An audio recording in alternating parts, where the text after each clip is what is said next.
Днес ще снимаме за дигитална агенция Advantage. Целта днес е да направим 4 видеа общо.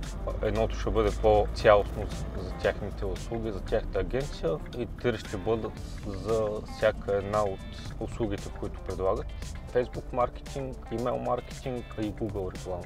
Заедно с това ще дойде и Жоро, който ще снима корпоративни портрети на екипа. Така че правим едновременно и снимки и видео в един ден. За снимките казахме портретите стандартни за сайта. Да. Аз имам бял фон, може да снимаме една така и то слагаме другия фон след това за белия фон, да мога да изглежда. По-лесно. Задвижваме от единия край процеса. Жоро си настройва осветлението за снимките в този ъгъл. От друга страна Валю в момента настройва осветлението за видеото.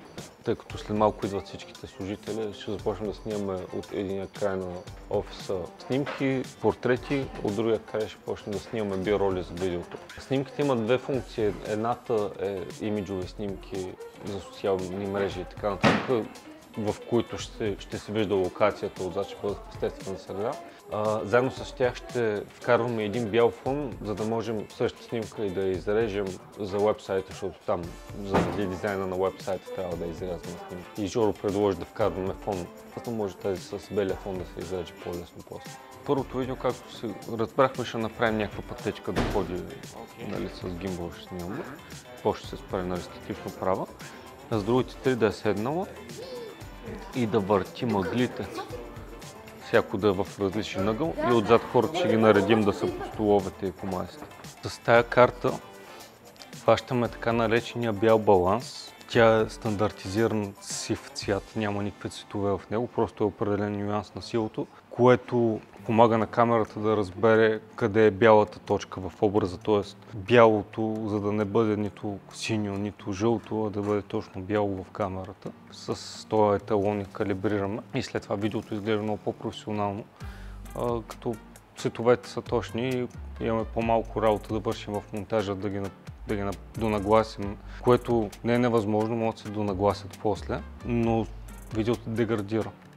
Вече един по един със служителите започнахме да снимаме биороли за видеото.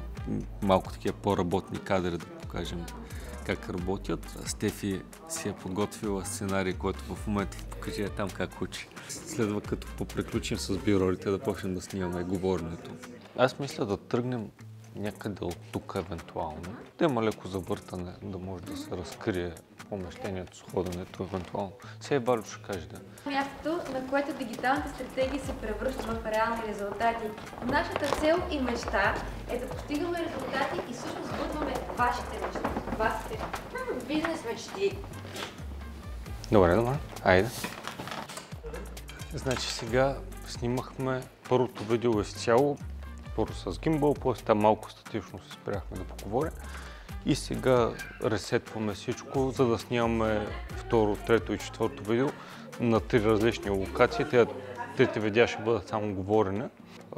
Това осветление, което сега аз слагам, ще освети отзад, което ще направи нещо като ореол, като едно леко описване от светлина, което ще раздели от фона още повече, ще създаде контраст между по-тъмния фон и косата. Велко и Валю сега сетват и другите две осветления, които ще бъдат главно и запълващо. Сетваме така нареченото AutoCue или промптър, където Стефи като седне да снимаме следващото интервю, ще можем да пуснем сценария на този таблет. Таблетът се слага тук отдолу и това стъкло показва текстчето, което е на таблета. Обаче отзад се намеря обектива на камерата, който снима буквално през текста. И така като чете, очите се към обектива, т.е. към камерата. Добре ли виждаш? Да, чудесно. Сега настройва се скоростта, с която тече. Пробвай и ще нагласим спрямо това как говориш, но не дей да бързаш. Сега тук имаш възможност да си изговаряш думите.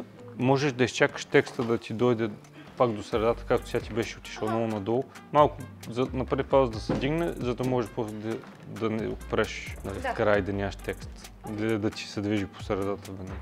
Малко може да дигнем камерата. Малко да дигнем. Ако искаш да снимаш някой като жертва, го снимаш отгоре. Ако искаш да снимаш някой, че има власт, че има сила, го снимаш по-долу. Такъв тип интервюта са на нивото на очите. Най-неутрално е такова. Потенциални клиенти и разбира се, ще увеличите трафика в вебсайта си. Обаче това е само малка част от успешната маркетингова стратегия. Ще слагат пухчета на микрофоните. То има и пухчета, има и ние, дето са като гъбички. Това го слагаме като сме на закрито и няма някакъв сериозен вятър. А тези, които са пухчета, като умрял кот, това е вече навънка.